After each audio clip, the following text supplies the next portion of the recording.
Ya, assalamualaikum warahmatullahi wabarakatuh.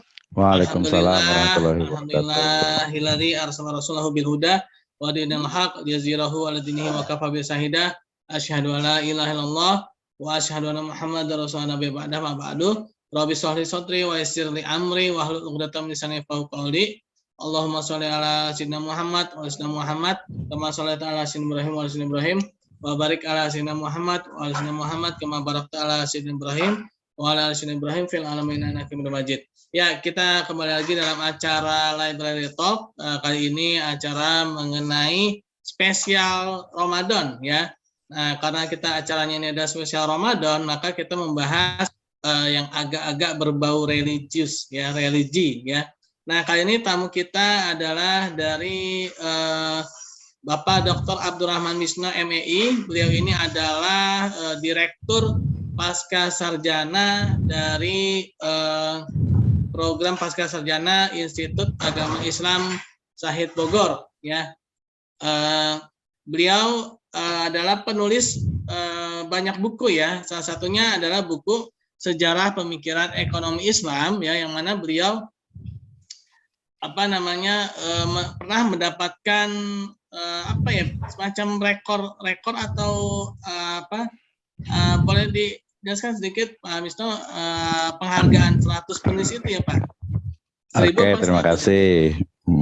Enggak, itu kebetulan yang untuk penghargaan penulis produktif, dosen produktif di APIC, Asosiasi Peneliti dan Pengajar Hukum Ekonomi Syariah Indonesia, Islam Indonesia.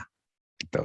Satu lagi didapat anugerah buku negara di Malaysia kebetulan waktu kemarin tahun 2020 ya, 2020 betul. Itu Pak Hasbi.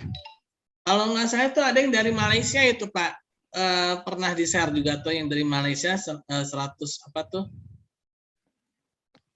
Iya, itu yang ini ada dua. Yang pertama itu dari anugerah buku, terus yang keduanya itu dari kategori buku anugerah buku negara di Kuala Lumpur itu.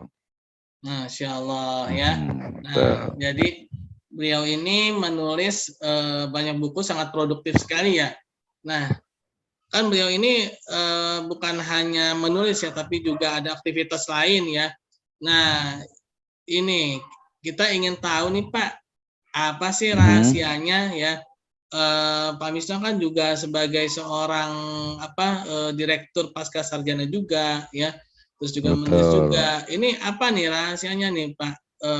Kok bisa sedemikian produktifnya gitu? Bagaimana menyisipkan waktunya untuk menulis buku itu kapan gitu kan? Kadang kan kita ketika mau nulis itu biasa ya ada penyakit M ya, yaitu alias males. Nah ini mungkin betul. Boleh nih Pak Dr. Abdurrahman Wisno memberikan sedikit tips dan triknya ya.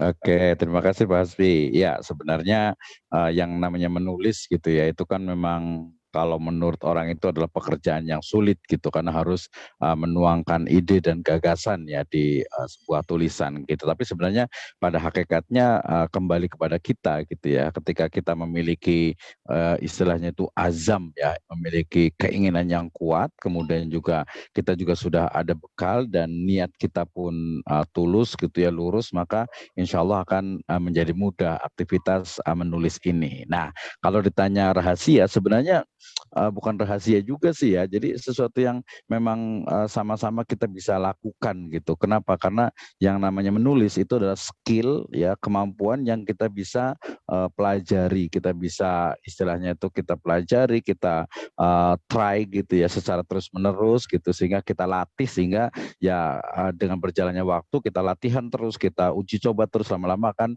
terbiasa ya. Jadi kalau tipsnya di sini kalau saya lihat itu ada dua Pak Hasbi nih ya. Yang pertama adalah dari sisi saya sebut sebagai spiritual gitu ya. Spiritual dalam arti itu motivasi internal ya dalam diri gitu ya.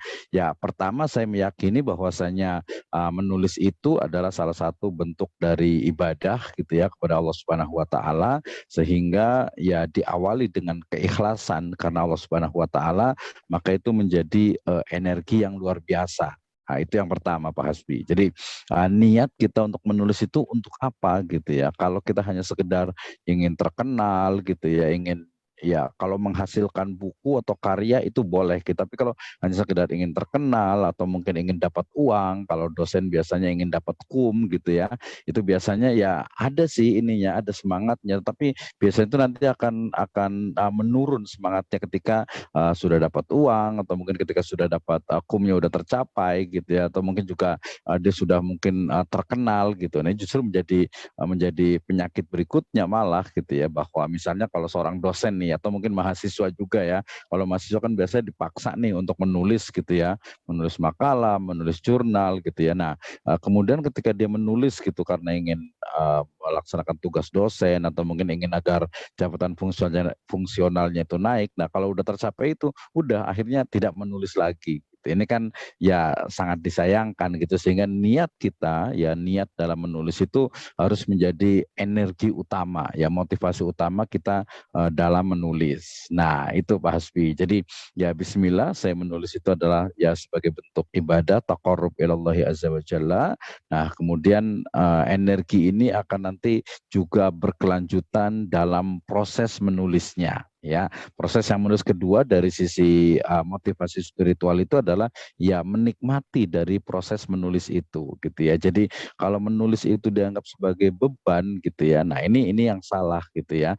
Sama juga nih, termasuk juga mahasiswa gitu, kalau mahasiswa itu dia merasa ketika dia misalnya menulis makalah atau menulis jurnal atau mungkin menulis skripsi atau tesis gitu ya, kalau dia itu merasa itu beban ya jadinya berat gitu ya. Tapi kalau kita bisa menikmati bahwa ya dengan menulis ini juga saya bisa menghasilkan sebuah karya, ini juga bagian dari tadi bentuk ibadah, maka akan lebih enjoy gitu ya, akan lebih bisa dinikmati dalam aktivitas menulis gitu. Dan yang ketiga masih dari motivasi spiritual itu adalah ya bahwa menulis ini ya tadi niatnya sudah jelas, kemudian dinikmati proses, kemudian tujuannya juga jelas tadi. Untuk apa sih kita menulis gitu ya? Ya mungkin pertama oke lah, bisa dikasih motivasi. Misalnya kalau dengan menulis berarti saya akan melaksanakan berarti tugas dari dosen. Dengan menulis saya bisa jurnal saya itu bisa terbit, bisa dibaca orang.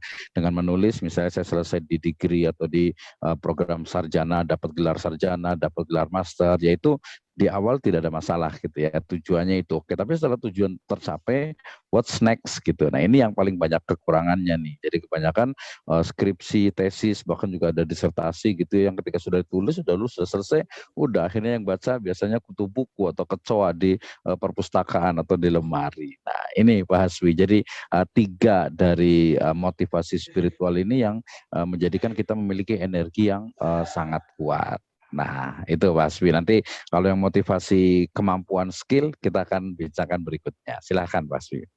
Oke, terima kasih atas tips dan triknya. Yang pertama niat, yang kedua itu prosesnya nikmatin, yang ketiga itu Betul. tujuannya. Ya, Ya fokus nah pada tujuan. tujuannya itu jangan sampai hanya untuk formalitas biar lulus gitu ya. Akhirnya cuma Betul, jadi betul. santapan kecoa aja ya. Oke, Ya di perpustakaan biasanya itu. tips and trik dalam menulis ya. Oh iya Pak Misno, Mhm. sebelumnya mohon maaf kita akan lewat dulu pariwara berikut ya.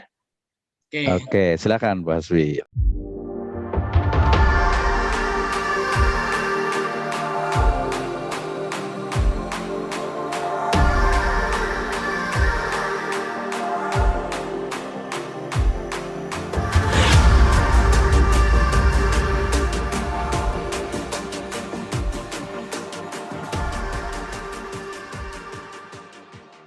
Oke, terima kasih.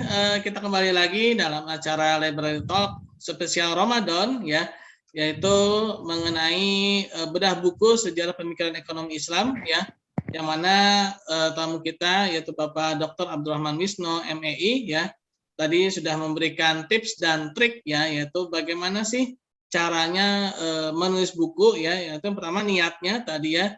Niatnya harus Betul. ikhlas karena Allah Subhanahu wa taala, lalu nikmati prosesnya. Yang ketiga adalah tujuannya, ya. Oke. Mhm. Nah, gini Pak, kan tadi itu secara teori ya, niat ya, terus tapi kan ada nih Betul. orang yang mungkin dia pengen nulis nih, tapi dia belum belum sanggup buat belum sanggup buat nulis tapi dia belum inilah apa sih, belum bisa nulis sampai, kan biasa kalau buku itu minimal 100 halaman Pak ya, minimal Iya 100 halaman betul, tuh.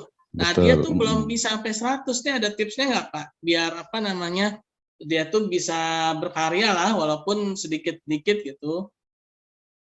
Ya, baik, terima kasih. Jadi tadi selain ada motivasi spiritual gitu ya, ada juga skill yang harus kita kuasai. Tadi ya kemampuan, gitu ya, kemampuan untuk menulis. Nah, dalam hal ini ya kita pelajari gitu ya, bagaimana misalnya ketika kita diawali dengan memancing ide atau gagasan.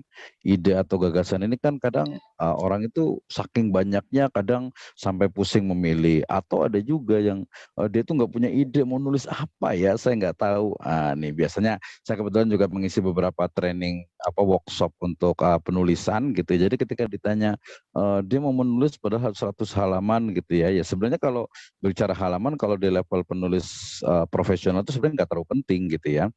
Karena yang paling penting adalah ide dan gagasannya itu terpenuhi gitu. Nah, ide dan gagasan terpenuhi itu biasanya memang terkait dengan experience ya, jam terbang lah istilahnya gitu. Jadi kalau menulis 100 halaman buku ya terlalu tipis sebenarnya gitu ya. Ya minimal itu ya 150 gitu biar ada kalau buku itu ada apa ya, ada ininya, ada punggung bukunya gitu ya. Kalau 100 halaman ya di staples dia, berarti punggung bukunya itu nggak ada, bahkan nggak bisa dibuat tulisan gitu Pak Hasbi. Nah, berarti ya kalau kita ingin menulis kemudian tidak tahu istilahnya itu dari mana, atau mungkin juga harusnya bisa sampai 100 lembar atau lebih, tapi kok tidak bisa. Nah, ini biasanya bisa kita pelajari dan kita bisa mulai dengan bagaimana kita itu merancang ya ide dan gagasan itu. Ya, pertama tentu saja langkah pertama Pak Hasbi adalah memilih tema ya. Ada nanti tema besar, kemudian nanti juga ada topik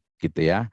Oke, kita pilih tema besar. Biasanya kalau saya itu bisa menggunakan mind map gitu ya, atau juga bisa menggunakan semacam kerangka ya, kerangka penulisan gitu ya. Kerangka penulisan ini lebih mudah gitu. Ini juga satu cara agar ketika kita menulis satu tulisan, satu buku ataupun artikel sebenarnya sama juga sih. Jurnal juga sama gitu. Kalau jurnal tapi biasa lebih simpel gitu ya. Nah, berarti kerangka tulisan itu kita harus buat dulu gitu ya. Misalnya kalau kita mau menulis tentang yang paling gampang lah ya, berarti tentang Ramadan nih gitu kan ya.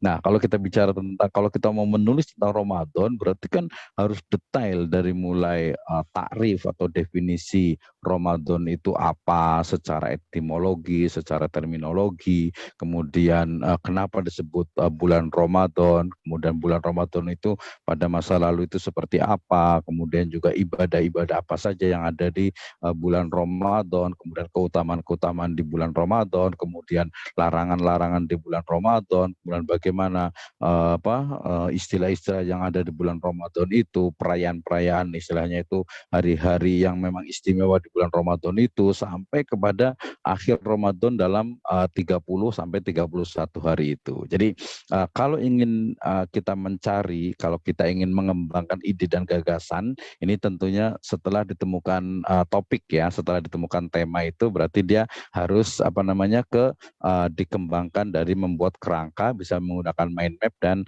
lain sebagainya.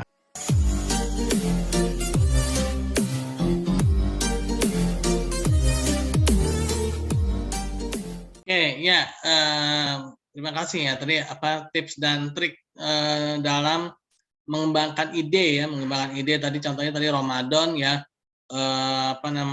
dari satu Ramadan aja, dari satu tema Ramadan aja tadi itu bisa berkembang sedemikian banyaknya ya, sedemikian banyaknya.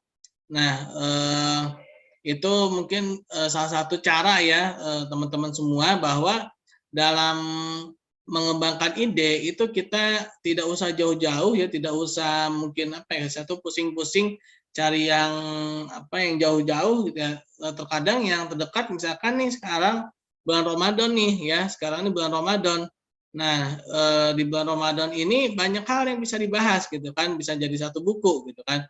Nah, ini suatu kalau dibilang itu suatu masukan yang sangat bermanfaat ya, karena terkadang kita mau nulis buku itu suka bingung sendiri ya, artinya ya tadi ya terlalu memikirkan hal-hal yang terlalu jauh ya, tapi yang dekatnya itu tidak tergapai gitu ya Pak ya. Jadi ya lihatlah yang Iya terdekat sekarang betul. ini apa sih Heeh. gitu kan ya. Nah, Iya betul Pak tadi Hasbi. Itu kita jadi kalau umpamanya ini, mhm, jadi Pak Hasbi itu kalau umpamanya kita mau istilahnya memilih. Jadi kalau ditanya nih, bagaimana sih cara proses untuk memulai menulis tulisan gitu kan ya. Nah, maka yang paling penting itu adalah temanya dulu, temanya itu ditentukan. Nah, cara menentukan tema itu tentu saja tadi pilih tema yang dekat dengan kita, tema yang kita sukai, tema yang datanya juga mudah dan juga tema yang memang mungkin sudah menjadi keseharian kita gitu ya. Baru nanti perlahan-lahan kita tingkatkan gitu ya. Itu. Dan sekarang dengan sumber internet ini sangat banyak sekali Pak Hasbi, tidak sulit sekarang, itu mudah sekali gitu ya. Itu Pak Hasbi. Oke lanjut. oke oke. Oke, tadi itu kita udah pengantar Pak ya, apa namanya, Betul. mengenai, bagaimana sih menulis. Nah, sekarang kita mau sedikit masuk ke pembahasan ini Pak, mengenai buku yang akan kita bahas nih, Sejarah Pemikiran Ekonomi Betul. Islam. Nah, Ya ini betul. sangat menarik ya buku Sejarah Pemikiran Ekonomi Islam ini, karena buku ini adalah buku book chapter Pak ya, jadi Book chapter buku betul. bersama ya. Ditulis bareng-bareng nih ya. Nah, tulis Betul. bareng-bareng. Nah, ini ada ini nggak nih Pak, sesuatu yang ingin Bapak Dr. Abdurrahman Misno ini ingin sampaikan nih tentang buku ini, mungkin apakah itu plus dan minusnya gitu Pak? Oke, ya terima kasih. Ini buku memang kalau menurut saya menarik sekali gitu ya, karena apa, dia cukup tebal juga ya bukunya itu ya Pak Hasbi ya. Dia hampir 200 lebih halaman gitu ya. Nah nanti Pak Hasbi mungkin juga bisa share ininya, daftar isinya nih, saya sudah buka juga di notebook saya. Jadi buku ini memang menarik, kenapa kita berangkat dari awal ya, bagaimana sejarah perkembangan ekonomi Islam ini, atau sejarah dari pemikiran ekonomi Islam di masa Rasulullah Shallallahu Alaihi Wasallam. Jadi dari mulai yang awal sekali ya, kemudian berikutnya adalah masanya Khulafaur Rasyidin gitu ya. Kemudian yang berikutnya juga masanya siapa, Bani Umayyah, kemudian juga Bani Abbasiyah gitu ya. Kemudian juga beberapa langsung ke pemikiran-pemikiran dari masing-masing ekonom Muslim. Di sana ada Abu Yusuf, kemudian juga ada Muhammad bin Hasan Asy-Syaibani ya, kemudian juga ada Abu Ubaid Al-Qasim Ibnu Salam, kemudian juga ada Yahya bin Umar, kemudian juga ada apa ya, Al-Mawardi ya, kemudian ada Al-Ghazali, ada Ibnu Taimiyah juga, ada Abu Ishaq Asy-Syatibi ya, murid dari Al-Ghazali ya, kemudian juga ada pemikiran fenomenalnya Ibnu Khaldun, kemudian juga ada Ibnu Miskawai sampai ke Ibnu Hazm gitu ya, dan beberapa tokoh lainnya. Jadi ini buku termasuk yang sangat lengkap nih Pak Hasbi ini, untuk apa, bagaimana minimal bagi mahasiswa itu untuk mengetahui sebenarnya betul tidak sih Islam itu memiliki pemikir-pemikir di bidang ekonomi gitu ya. Jadi buku ini hadir sebenarnya untuk memberikan satu wawasan bagaimana ternyata Islam ya, tokoh-tokoh Islam, ulama-ulama Islam itu sudah sejak awal itu sudah berpikir tentang bagaimana ilmu ekonomi gitu ya, ilmu ekonomi. Bahkan banyak sekali sebenarnya fakta yang membuktikan bahwasanya ekonom-ekonom di Western sana, di Barat sana, justru banyak mengutip dari ekonom atau ahli ekonominya Islam. Ya, misalnya nanti ketika bicara tentang invisible hand-nya Adam Smith misalnya gitu ya, di mekanisme pasar, maka ternyata pemikiran dari Ibnu Taimiyah sudah membahas tentang itu dalam kitab beliau Wilayatul Hisbah. Nah, ini menjadi hal yang menarik Pak Hasbi ini untuk kita baca dan kita juga bisa diskusikan sama-sama. Nah, ini dari sisi kelebihannya gitu ya. Jadi masing-masing chapter ini kan ditulis oleh penulis-penulis yang sangat luar biasa nih, sinerginya nih. Nah, mudah-mudahan ini bisa terus mungkin nanti ada beberapa revisi, ada perbaikan, bahkan kalau perlu kita buat apa, book launchingnya nih Pak Hasbi ini, untuk atau mungkin semacam bedah buku ya. Kalau ini kan mungkin tidak terlalu mendalam ya. Kalau bedah buku kita betul-betul detail melihat dari awal. Misalnya Kita lihat secara detail, misalnya yang paling utama dulu nih, misalnya sejarah perkembangan ekonomi Islam pada masa Rasulullah SAW. Nah ini, jadi nanti kita bisa detail lebih ke dalam. Nah kalau tadi ditanya tentang kekurangannya, nah ini mungkin kekurangan ini karena dia book chapter, dan ini pertama book chapter ya, kemudian kedua ini ditulis oleh orang-orang yang dalam tanda petik itu tidak saling mengenal ya, bahkan beberapa itu belum pernah ketemu ya Pak Hasbi ya. Sehingga kemudian karena masa pandemik ini gitu ya, jadi ya bisa dikatakan kekurangan tapi bisa dikatakan kelebihan juga gitu ya. Kenapa? Karena dengan latar yang berbeda, dengan tempat yang saling berjauhan, tapi bisa menghasilkan sebuah, kalau saya selalu menyebutnya adalah sebuah mahakarya Pak Hasbi. Jadi buku kita itu adalah mahakarya kita. Betapapun istilahnya itu menurut orang itu tidak bagus gitu, tapi kalau bagi saya, buku saya adalah mahakarya saya. Nah, itu mungkin salah satu kekurangannya gitu Pak. Jadi buku ini ditulis oleh orang-orang yang tidak saling mengenal sebelumnya, bahkan belum bertatap muka gitu ya. Ini menarik sekali gitu. Nah, kita akan lihat nanti lebih detail di dalamnya itu seperti apa gitu Pak Hasbi. Oke, ya, jadi memang ya kita belum saling mengenal ya di dalam satu buku itu ya, karena memang keterbatasan waktu juga ya. Setiap setiap penulis itu kan dia memiliki waktu, dan dalam pembuatan buku ini memang dikasih waktu ya, kalau nggak salah 2 bulan ya, 2 bulan itu Betul, harus betul. tercapai gitu kan, satu bab ya. Nah, ini juga merupakan suatu kekurangan ya, tapi juga merupakan suatu kelebihan juga, karena siapa sih yang bisa bikin buku hanya dalam waktu 2 bulan gitu kan, Oh ya, susah betul, gitu ya. waktunya juga ya. Nah, waktunya Betul, betul. juga ya itu memang sangat terbatas ya Pak ya. Dan juga Mhm. mungkin karena tadi ya tidak saling mengenal, misalkan nih ada satu pembahasan yang mungkin bisa jadi saling tumpang tindih. Misalkan dalam buku Sejarah Pemikiran Ekonomi Islam ini misalkan ada bab mengenai pemikiran ekonomi Islam di zaman Rasulullah SAW gitu kan. Terus ada di bab 2 itu pemikiran ekonomi Islam zaman klasik. Nah, ada zaman klasik kan, Rasulullah itu masuk ke zaman klasik juga tuh. Jadi mungkin ada yang tumpang tindih nih. Yang zaman klasik dia ngebahas zaman Rasulullah juga gitu kan. Padahal di bab sebelumnya ada juga gitu yang khusus zaman Rasulullah. Akhirnya mungkin ada yang terulang gitu ya, yang pembahasannya itu terulang. Mungkin karena perbedaan penulis, bisa jadi ada perbedaan pembahasan ya. Memang bagusnya di situ, tapi yang dikhawatirkan adanya pengulangan gitu ya, di bab 1 udah dibahas, di bab 2 dibahas lagi gitu kan. Khawatirnya kan seperti itu kan di dalam di book chapter ini ya.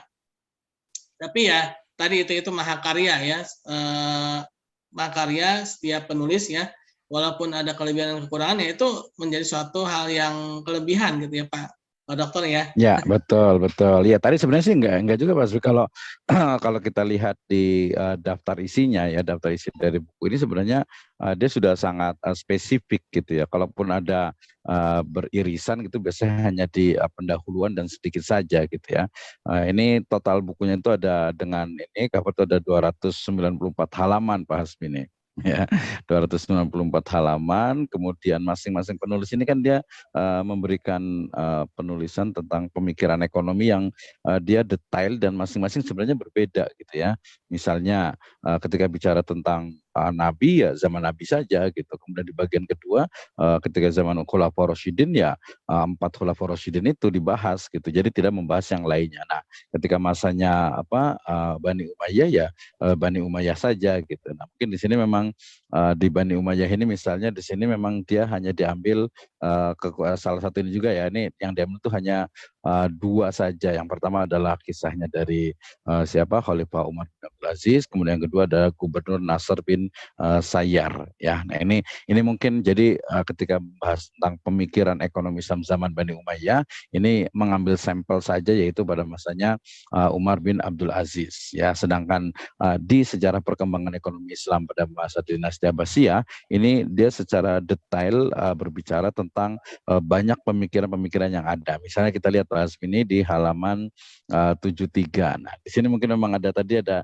persamaan karena hampir sebagian besar ekonomi itu kan dia ada di masanya Abbasiyah gitu ya. Nah, ini di halaman 73 kita lihat ya. Halaman 73 itu adalah pemikiran dari pada masanya siapa Bani Abbasiyah gitu ya. Pemikiran Bani Abbasiyah, dan ternyata di sini disebutkan ya beberapa tokoh yang kemudian secara detail nanti disebutkan di bagian berikutnya. Nah, termasuk di sini sebenarnya bukan hanya sejarah sebenarnya. Di halaman 78 itu penulis juga mengkorelasikan antara ekonomi pada masanya siapa Bani Abbasiyah dengan relevansinya dengan perekonomian modern. Nah, ini juga menjadi pilihan juga. Jadi tidak hanya ansih berbicara tentang sejarah, tetapi juga berbicara tentang bagaimana relevansinya di masa sekarang ini. Nah, ini yang salah satu kekuatan lebih ini juga karena ini sebagian besar atau bisa dikatakan semuanya ya, semuanya itu adalah dosen dan dosen yang memang expertnya di bidang ekonomi syariah, sehingga ya buku ini sangat layak untuk untuk dibaca dan menjadi satu kajian gitu. Nah, ini Pak Hasbi nih dari sisi, jadi ya tumbang tindihnya ada beberapa, tapi dia karena masing-masing chapter itu menggunakan topik atau pemikiran ekonomi tertentu, misalnya di halaman ini ya di halaman 85 ini kan membahas tentang pemikiran ekonomi Abu Yusuf dan juga relevansinya pada ekonomi modern. Ini sebenarnya menarik juga nih. Mungkin next ada lagi suatu buku yang dia memang betul-betul spesifik dan lebih mendalam. Tapi kalau secara umum ini sudah sangat cocok, sangat layak untuk dijadikan referensi karena memang lebih komprehensif, bahkan ya bukan hanya bicara tentang istilahnya itu sejarahnya saja, pemikirannya saja, tapi juga relevansinya di sekarang ini, khususnya di Indonesia ini. Itu Pak Hasbi. Oke, jadi sebenarnya ada satu pertanyaan nih Pak. Ya, tapi sebelum silakan. pertanyaan ini kita lewatin dulu pariwara berikut ini ya. Oke, silakan Pak Hasbi. Hey, udah pada tahu belum? Sekarang, Institut Setiami ada beasiswa BPWS, yaitu Beasiswa Pengabdian Warga Sekitar. Dapatkan potongan biaya kuliah hingga 50%. Bagi kalian warga yang berkelurahan Ciracas, Kelapa Dawetan, Kampung Rambutan, Susukan, Keramat Jati, Kampung Tengah, Balekambang, Batu Ampar, Cijantung, Gedong, Kalisari, Pekayon, Tanjung Barat, dan Pasar Minggu, daftarkan diri Anda menggunakan beasiswa BPWS. Link pendaftaran dapat melalui bit.ly/pmbsetiami-tbs atau melalui kontak presenter Institut Setiami.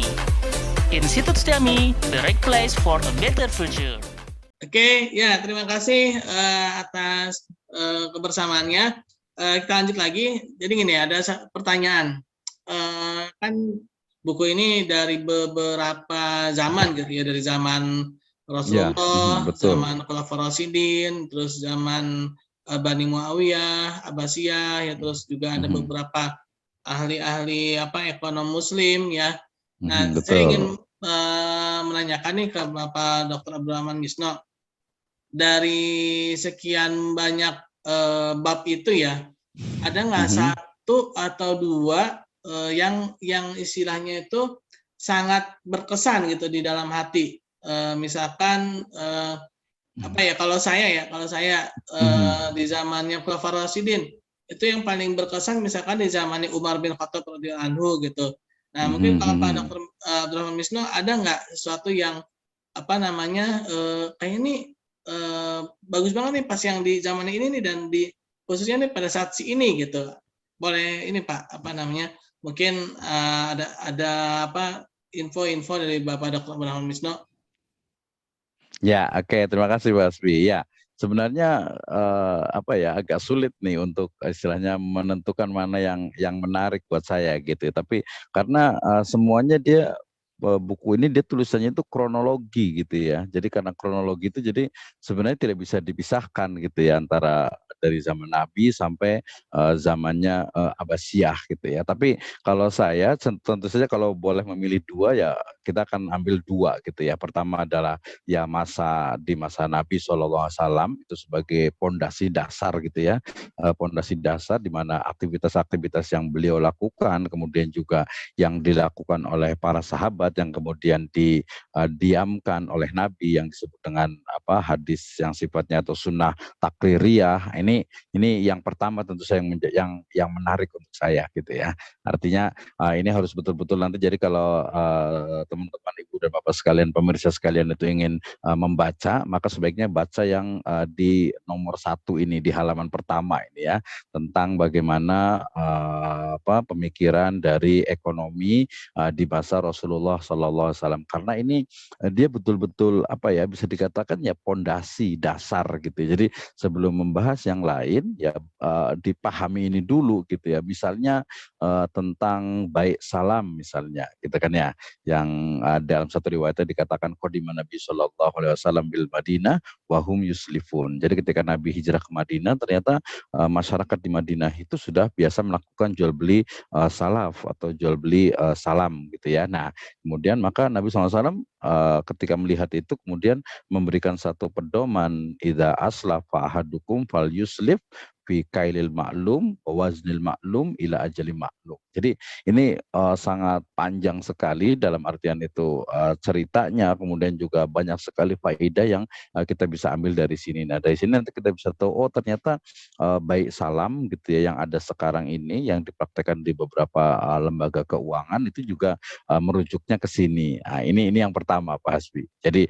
harus betul-betul dipahami, termasuk juga yang menarik juga adalah ketika tuwfiya Nabi sallallahu alaihi wasallam wadir'uhu marhunun alal yahud gitu ya. Ketika Nabi sallallahu alaihi wasallam itu beliau wafat, ternyata baju besinya itu masih di pegadaian atau masih digadaikan kepada seorang Yahudi gitu ya. Nah, ini juga menjadi hal yang menarik dalam konteks sekarang gitu, dan ini seringnya kadang beberapa itu disalah artikan. Makanya memahami secara detail bagaimana ekonomi di masa Nabi Shallallahu Alaihi Wasallam, yaitu sebagai pondasi dasar awal, kemudian baru nanti mempelajari di masa-masa berikutnya gitu ya. Nah, kalau yang penting juga kalau menurut saya yang menarik itu ya memang pada masanya Abbasiyah ya, yang disebut dengan Golden Age itu ya. Nah, di situ juga sebenarnya sebuah bisa dikatakan ya tadi kalau dikatakan zaman keemasan, kemudian tapi sangat ya I think is a very controversial gitu ya, sangat kontroversi. Kenapa? Karena zamannya Abbasiyah itu adalah hasil di mana penerjemahan buku-buku dari Yunani, kemudian juga dari India gitu ya, kemudian melebur menjadi sebuah ilmu pengetahuan. Ya di sana ada positifnya, ada juga negatifnya ya. Negatifnya tentu saja ada beberapa ilmu-ilmu filsafat ketuhanan yang tidak sesuai dengan Islam kemudian masuk di dalamnya, tapi ada juga ilmu pengetahuan yang kemudian diramu oleh para ulama muslim di sana sehingga bisa menghasilkan satu pemahaman juga yang tidak saya menyebutnya dengan Hijaz sentris gitu ya, tidak hanya berkiblat kepada thorikohnya Hijaz atau thorikohnya mutakalimin saja gitu ya. Ini yang kalau menurut saya ya saya lebih setuju ini sih sebenarnya, bahwa ketika misalnya saya mengajarkan ke mahasiswa itu bahwa epistemologi dari ilmu ekonomi syariah itu sebenarnya bukan hanya yang ada di dalam teks gitu ya, bukan hanya dalam teks Al-Quran dan hadis atau ijtihad gitu ya, tetapi juga dia berkembang seiring dengan perkembangan zaman gitu ya, sehingga ya tidak bisa kalau tadi saya sebut dengan Hijaz sentris itu terkadang sangat tekstual gitu ya, tetapi kalau sudah nyebrang ke Eropa sana juga sangat logis sehingga juga tidak kadang keluar juga dari nas itu, teks itu juga tidak benar juga. Jadi kita betul-betul bisa memahami, bisa melihat masanya Abbasiyah ini betul-betul menjadi satu ukuran untuk sebuah ilmu pengetahuan. Itu Pak Hasbi. Jadi dua masalah yang menurut saya ini sangat menarik untuk dikaji gitu. Ya, terima kasih. Jadi tadi dua ya, yaitu di zaman Rasulullah SAW itu sendiri ya, sebagai zaman fondasi ya, betul. yaitu di mana zaman itu harus adanya kejelasan ya antara yang benar dan yang salah ya. Dan karena pada saat itu benar-benar penetapan hukum Pak ya, penetapan hukum Iya, betul. apakah harus bisa dijalankan ataukah harus ditinggalkan ya. Nah, tadi contohnya seperti jual beli salam pada penduduk Madinah ya. Nah, karena Betul. Rasulullah SAW itu membolehkan, maka salam itu menjadi boleh gitu kan. Nah, terus berkembang sampai akhirnya di puncaknya itu di zamannya Bani Abbasiyah ya, di zamannya Bani Abbasiyah. Betul. Nah, karena ini muamalah ya Pak, jadi dia tidak serigid ibadah gitu kan. Kalau ibadah Betul. ya tidak boleh ada perubahan gitu kan. Contoh kayak apa? Sholat ya, subuh dari dulu sampai sekarang 2 rakaat nggak berubah kan. Tapi kalau muamalah ini kan kita berkembang terus ya Pak. Jadi ya ada perubahan-perubahan tapi dia tidak merubah hukum dasarnya gitu Pak ya. Contoh misalkan mungkin seperti zakat ya. Zakat kalau di Hijaz di Arab sana mungkin pakainya kurma ya, gandum gitu kan. Tapi kalau di Indonesia ya zakatnya pakainya beras gitu kan atau jagung. Nah, jadi di satu sisi ada perubahan, tapi di sisi lain perubahannya itu mengikuti ketetapan gitu kan. Ketetapannya itu zakat, tapi tetap melaksanakan ketetapan itu gitu ya. Jadi tidak tidak saklek dalam satu hukum misalkan ya, jangan sampai kayak apa Mu'tazilah ya. Jadi misalkan kayak tadi zakat itu ya, zakat dia itu kan di Hijaz ini kan pakainya kurma gandum. Terus di Indonesia ini adanya beras, berarti nggak usah zakat. Nah, itu masalah gitu kan. Bukan justru jangan zakat, justru dia tetap zakat, tapi dia pakai yang ada di sana gitu kan, bukan malah sebaliknya. Berarti kalau gitu karena nggak ada kurma dan nggak ada gandum, berarti kita boleh nggak zakat. Oh, salah justru ya Pak ya. Mungkin seperti itu ya. Betul, seperti itu, ada perubahan, tapi perubahannya itu bukan merubah hal yang pondasinya gitu ya. Betul.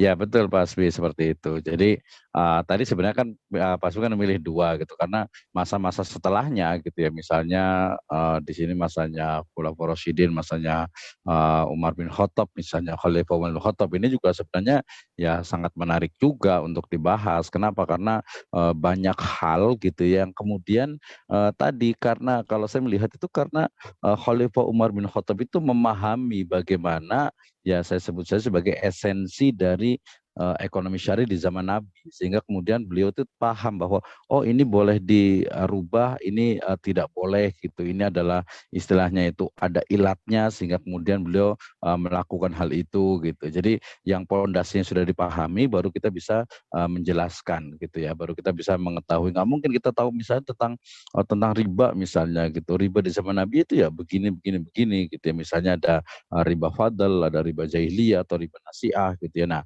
dalam konteksnya kemudian Umar bin Khattab akan berkembang gitu. Kalau di zaman sekarang ya lebih lagi gitu ya, lebih lagi bahwa ya kalau masih ada misalnya ada satu profesor nih Pak Asmin ya, profesor di salah satu perguruan tinggi ya Islam lagi gitu, negeri gitu. Dia mengatakan bahwa ya menurut saya bunga bank itu ya bukan riba gitu. Nah, karena dia menggunakan apa pendekatan usul fikih atau apa gitu, sehingga ya tidak tepat tentu saya seperti ini gitu. Makanya pondasinya harus paham, terus juga perkembangannya.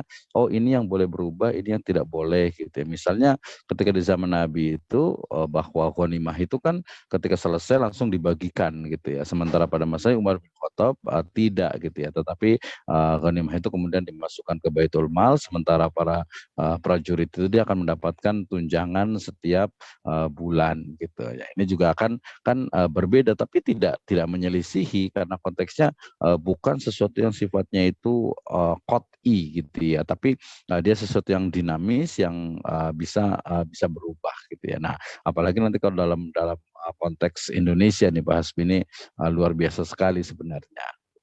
Oke, lanjut Pak Hasbi. Oke, memang ya di zaman Umar bin Khattab radhiyallahu anhu itu banyak ada beberapa kalau dibilang perubahan ya, tapi perubahan itu justru untuk mencapai tujuan yang sama ya Pak Dokter ya. Betul. Nah, tadi itu kan Pak Dr. Abdurrahman Wisnu menyebutkan mengenai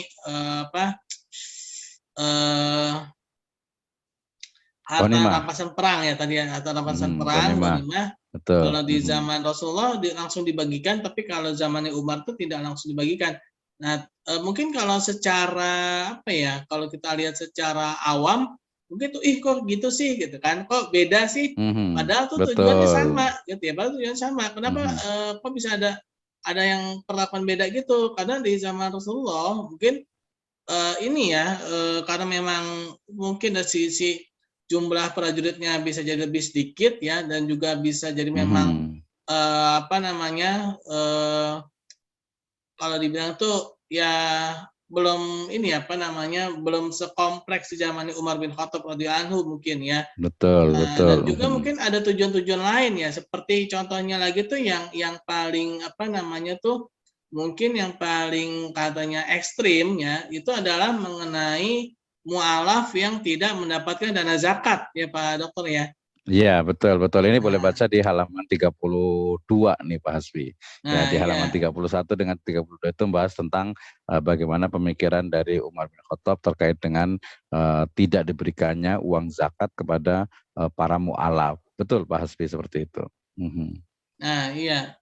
Eh ya karena mualaf di zamannya Umar bin Khattab itu ya karena sudah orang-orang kaya ya. Kalau zaman Rasulullah itu kan mualaf-mualafnya orang-orang yang ekonominya lemah gitu kan. Nah, Betul, tujuan betul. dana zakat itu kan untuk konsumtif ya, untuk orang yang tidak bisa apa namanya kalau bahasa itu mengakses ke pasar ya, atau tidak bisa apa namanya belanja, dia bisa belanja gitu kan. Nah, kalau mualaf di zaman Umar bin Khattab radhiyallahu anhu itu dia sudah orang-orang yang mampu, nah maka dikhawatirkan dana zakatnya itu bukan buat makan gitu, bisa jadi buat nabung, tabungan gitu kan.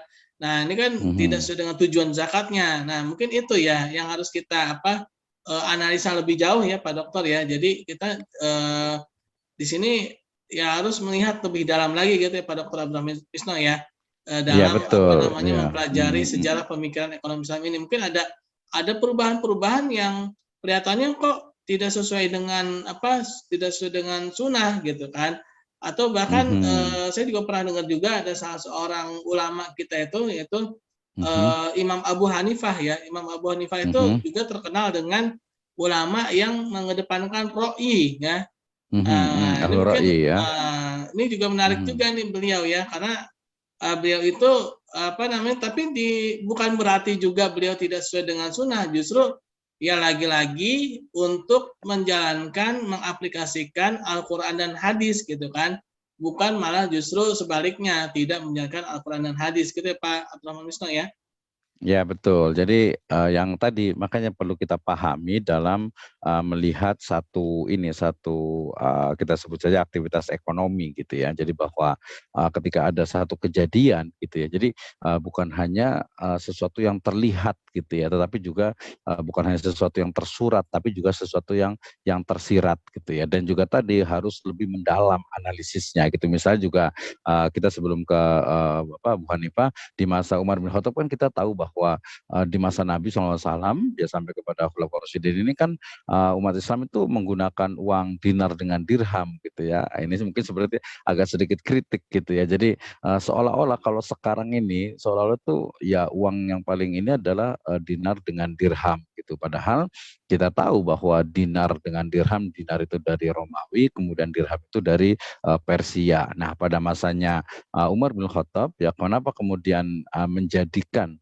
kedua mata uang ini sebagai mata uang yang sah atau yang bisa diterima oleh Islam gitu ya. Ya karena selain juga memang nilai intrinsiknya yang sama gitu ya.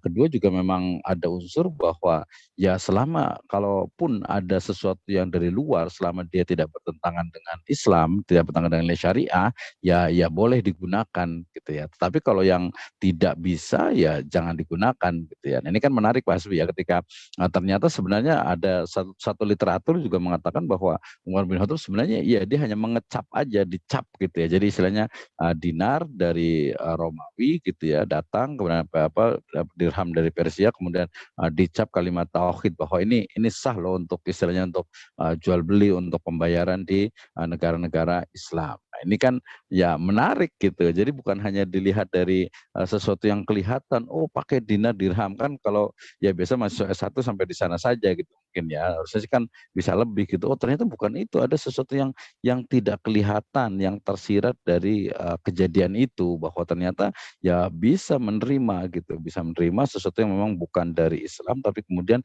tidak bertentangan. Nah, sekarang kalau konteks sekarang kan berarti kita bicara tentang ini Pak Hasbi ya, bicara tentang kripto nih, currency nih ya, mata uang digital gitu kan ya. Berarti bisa nih digunakan selama tadi di sini yang agak menarik juga di capnya. Nah, cap pemerintah, cap Umar bin Khattab dalam hal ini berarti adanya pengesahan dari kalau di Indonesia berarti ya dari Central Bank gitu ya, dari Bank Indonesia. Nah, ini kan jadi kita melihatnya tuh bukan hanya yang kelihatan saja tapi lebih luas lagi gitu, lebih luas lagi. Belum lagi nanti kalau umpamanya ada beberapa yang kok agak-agak beda gitu ya. Misalnya kalau dalam jual beli itu kan kita tahu ya salah satu rukunnya itu adalah bahwa mahkotnya itu ya benda untuk jual beli itu harus ada gitu ya. Nah, itu kan dia general. Ada beberapa jual beli yang barang-barang itu tidak mesti sudah ada gitu. Tadi salah satunya ada baik salam, ada juga istisna gitu kan. Itu kan pengecualian. Nah, kemudian nanti biasanya akan ditabrakan dengan hadis la yabi atau la tabi ma laisa indak. Jangan kalian tuh menjual sesuatu yang belum kalian miliki atau tidak ada pada sisi kalian. Ini kan perlu dijelaskan juga. Nah, ini pentingnya kita belajar sejarah pemikiran dari ekonomi Islam atau ekonomi syariah Pak Hasbi. Ya, benar ya Pak Dokter ya. Jadi intinya itu bagaimana kita memperlakukan kita kalau contohnya mata uang ya. Betul. Ya jangankan kripto ya, dinar dirham, emas dan perak ya mungkin ya. Ketika kita perlakukan itu tidak sesuai dengan fungsinya, misalkan nih emas, perak, uang dinar dirham itu kita jadikan alat spekulasi gitu kan. Atau dijadikan alat buat agar kita menumpuk kekayaan. Nah, itu kan justru malah tidak sesuai dengan sunnah gitu kan. Nah, terkadang kita silau dengan istilah nama ya. Terus juga dan terjebak banyak yang ini juga ya Pak Dr. Abdurrahman Misno ya, yang terjebak pada nama ya. Contoh kayak tadi tuh ya, dinar dan dirham ya. Wah, ini dinar dirham, misalkan ada mata uang kripto dengan namanya itu dinar. Dinar gitu kan. Nah, ini banyak yang bilang karena ini nama dinar, entah itu orangnya nggak tahu sejarah ya, akhirnya terus juga niatnya nggak benar, salah memperlakukan sudah tidak tahu sejarah, nggak bisa memperlakukan secara baik gitu kan. Akhirnya banyak juga yang tenggelam ya akibat dari itu gitu kan. Padahal dia tuh dalam pandangan dia ketika mendengar kata dinar gitu kan, seolah-olah itu sudah pasti syar'i gitu kan. Nah, padahal yang membuat syar'inya itu bukan sekedar nama, gitu, tapi bagaimana memperlakukan gitu kan. Memperlakukannya apakah sesuai dengan syar'i, sesuai dengan sunnah atau tidak gitu ya Pak Dokter ya. Uang mata kripto itu bisa jadi diterima ketika dia diperlakukan secara syar'i, yaitu diperlakukan secara untuk alat tukar jual beli ya. Itu mungkin bisa ya, tapi kalau untuk spekulasi ya lebih baik ya janganlah, tinggalkan gitu ya Pak Dokter ya. Iya betul, iya itu dari sisi spekulasi, termasuk juga kalau kita membahas secara detail tentang uang gitu ya, ya kalau kita menggunakan dinar dengan dirham itu kan sekarang stoknya itu sangat terbatas gitu ya. Kemudian juga kalau mempunyai dinar, ya sepertinya tidak mungkin dalam artian itu jumlahnya yang sangat besar gitu ya. Jadi untuk masa mau beli permen gitu pakai dinar gitu kan susah kembalinya gitu dan harus kembali juga gitu kan ya. Mungkin apa perlu mencetak emas yang kecil-kecil gitu kayak yang sekarang berapa ini gitu, tapi sepertinya juga ya nggak mungkin juga gitu 1 gram berarti kalau umpamanya ini berarti 1 miligram gitu pun misalnya 100.000 susah juga masa mau beli bakso gitu kan harus pakai dinar gitu kan. Berarti mungkin dia pakai perak gitu ya, pakai dirham, tapi ya ternyata kembali ke tadi yang ya jadinya malah tidak sesuai dengan maqasidus syariah gitu ya, tidak sesuai dengan Islam juga yang raf'ul haraj itu gitu ya. Jadi mengangkat kesulitan gitu ya. Kalau kita malah sulit ya udah sekarang mendingan zaman sekarang ya udah pakai digital aja semua semuanya gitu. Itu lebih memudahkan gitu daripada pakai dinar dirham tapi malah ribet. Dan faktanya juga para ulama juga menyebutkan bahwa mata uang itu ya bukan hanya emas dengan perak, bahkan dengan logam biasa pun bisa, termasuk ya kertas gitu sekarang juga sudah menjadi semacam ijma juga gitu kan. Nah ini harus banyak nih, makanya harus baca buku ini Pak Hasbi nih ya. Nah, iya, Biar betul nanti sekali ya. tahu gitu kan. Nah, jadi kita Baca kemudian harus dipahami, betul. tahu sejarah ya Pak, karena ada yang bilang Iyalah, sejarah betul. itu adalah guru yang terbaik ya, guru yang terbaik. Terus ada lagi ada istilahnya itu, belajarlah pada sejarah atau sejarah akan mengajarkan kamu kembali.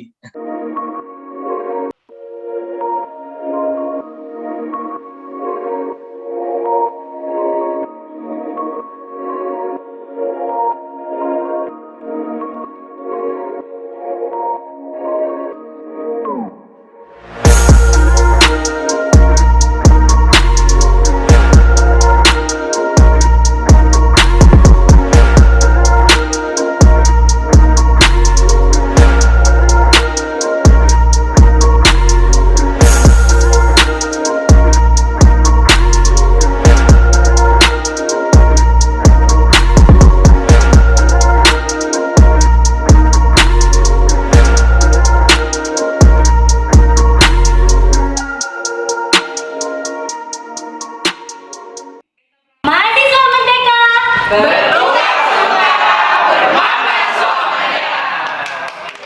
Nah, ya. Jadi kita harus ya, belajar betul. pada sejarah nih ya. Dan juga ada salah seorang ustadz juga mengatakan bahwa 2/3 lebih dari isi Al-Quran itu adalah tentang sejarah. Nah, berarti ini buku ini Sejarah, sangat betul. penting ya, tentang sejarah Betul. pemikiran ekonomi Islam ini sangat penting ya teman-teman semua, Betul. karena kita ingin mengambil hikmahnya ya dalam sejarah ya. Terkadang kita ketika belajar sejarah itu sering sekali terkungkung ya dengan yang namanya itu tahunnya, tahun sejarah, pelaku sejarah ya. Padahal ternyata ya mungkin ya kita saling sharing aja. Ada salah seorang ustadz itu pernah menyampaikan bahwa sejarah itu yang penting itu bukan tahunnya, bukan siapa tokohnya, tapi hikmahnya itu apa gitu ya. Hikmah dari sejarah itu apa sih gitu. Terkadang kita ketika mempelajari sejarah itu suka ngeri sendiri dengan tadi itu, kalau dibilang nggak tahu siapa nama tokohnya, dibilang tidak tahu sejarah. Kalau dibilang tidak tahu berapa tahunnya, tahun berapanya, bilang tidak tahu sejarah. Padahal di dalam Al-Quran ya, itu ketika bicara sejarah itu nggak pernah sebutin tahun, tidak pernah sebutin nama tokoh, tapi yang selalu diutarakan adalah hikmah-hikmahnya gitu ya. Contoh ya mungkin Quran surat Al-Anfal ya, itu tentang sejarah perang Badar. Apakah di Al-Anfal itu dituliskan tahun sejarah perang Badar? Kan enggak gitu kan. Apakah dituliskan nama tokoh-tokohnya dalam surat Al-Anfal? Itu kan enggak juga. Tapi di situ adalah hikmah-hikmahnya ya, hikmah-hikmahnya. Ya, mungkin itu sedikit sharing kita ya Pak Dr. Abdurrahman Misno. Ya, betul Pak Hasbi. Pada kesempatan kali ini karena waktunya juga sudah terbatas ya, sudah hampir 1 jam ya. Terima kasih banyak jazakallahu khairan katsir kepada Dr. Abdurrahman Misno atas kebersamaannya mengenai sejarah pemikiran ekonomi Islam. Semoga bermanfaat. Wabillahi taufiq wal hidayah. Subhanakallahumma wa bihamdi, subhanakallahumma wa bihamdika, asyhadu alla ilaha illa anta, astaghfiruka wa atubu ilaik. Assalamualaikum warahmatullahi wabarakatuh. Waalaikumsalam warahmatullahi wabarakatuh. Terima kasih Pak Hasbi. Jangan lupa beli bukunya ya. Dibeli dan dibaca bukunya.